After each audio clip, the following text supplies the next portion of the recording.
I've got a 30-minute dinner for you that you're gonna love.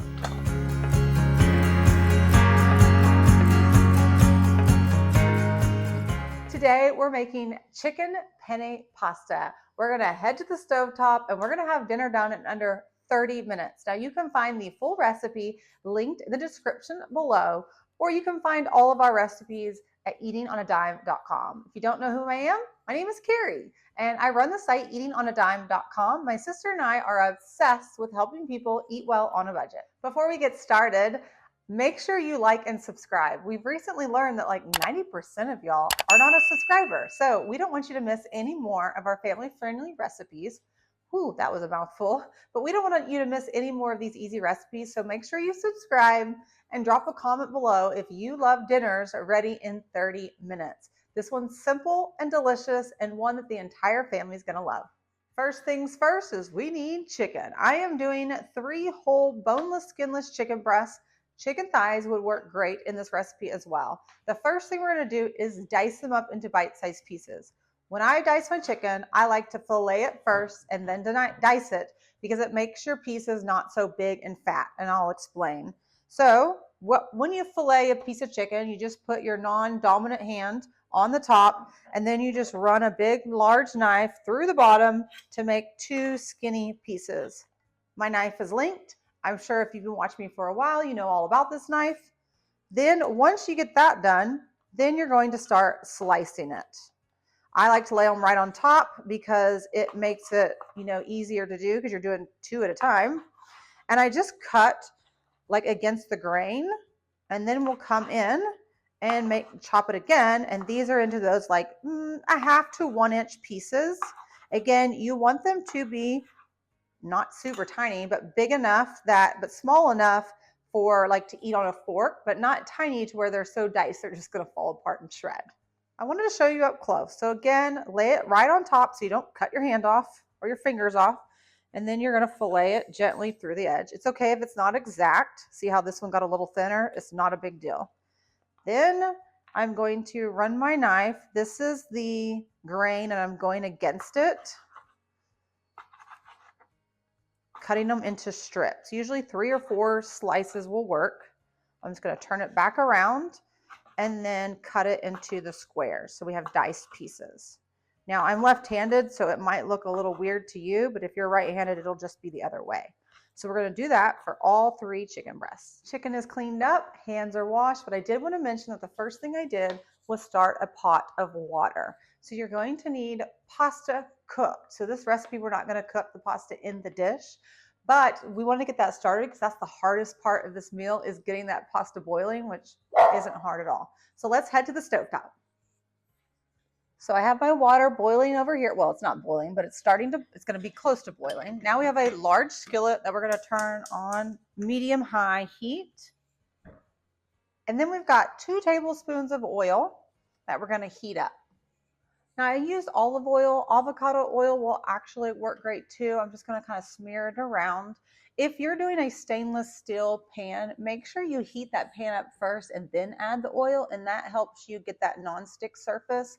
But I'm using a nonstick pan today, and so I'm going to use my stub spoon that I love. We'll include this link as well for you, but it's silicone, so that way it won't scratch the nonstick surface. Now that the oil is getting hot, I'm going to go ahead and start adding the chicken. You can start to hear, you might not be able to hear it sizzle, but it's starting to sizzle. And I'm going to spread that chicken out into a thin layer. That way it cooks more evenly. So I'm just spreading it out into the pan. I also linked my pan and a pan that's similar that you might like if you need a new good large skillet. We have a lot of like 1-pot dinners, and it's great for those recipes. Now, when you have a pan that's pretty crowded, you just spread that chicken out and then let it start to brown. While it's browning, we're going to go ahead and season it. I've got a teaspoon of salt and a teaspoon of pepper that I'm going to spread all around. Now, I wanted to show you what it looks like. You're going to be tempted to move it, but just let it keep sitting, and that's what's going to get you the brownness. So see how right now it's not very brown? That's why we're going to let it keep sitting. And then we want brown on the bottom because that's what's going to make the sauce taste really, really good.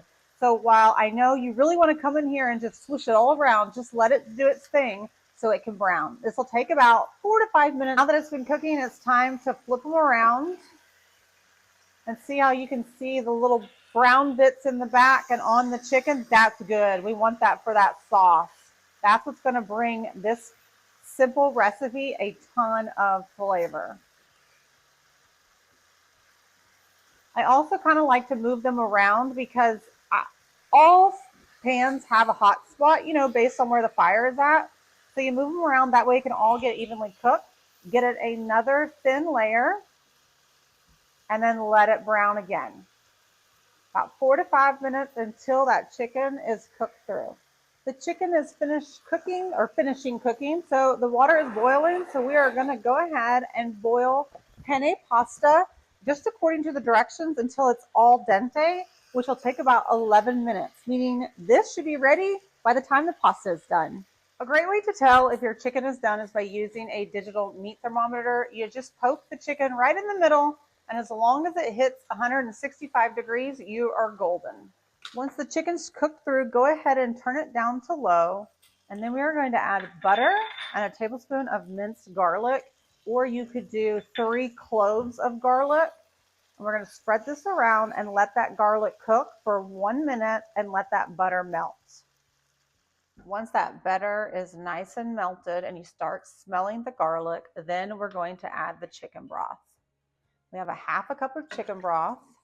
And we're just going to use that to scrape off the sides. We're going to get all those good brown bits off of the pan, and that's what's going to bring all the extra flavor. So I'm just kind of going up on the sides and scraping some of that goodness off. Then we're going to stir in 2 cups of heavy cream. Heavy cream can be pretty expensive, so you can use milk if you want to. It won't be as thick and creamy, but personally I have made it with milk as well, and it's still delicious. And then we are adding in a cup of grated Parmesan cheese. I am just using store-bought grated, but if you want to go the extra and get the extra flavor, you can hand grate your Parmesan cheese and you will love it. I'm going to turn the heat up back to about medium. Then we're going to cover it and let it simmer for about 3 to 5 minutes to get that cheese melted and all those flavors combined. The pasta is finished, so we're just going to quickly drain it. We don't need to rinse it off because it's going straight into the sauce. Now we're going to remove the lid. Mine got a little bubbly, so I turned it down back to low while we were waiting for the pasta. Then we're going to pour this pasta right back in. It's going to seem really watery. That's okay. This pasta is going to soak up a ton of that liquid. So we're going to toss this in.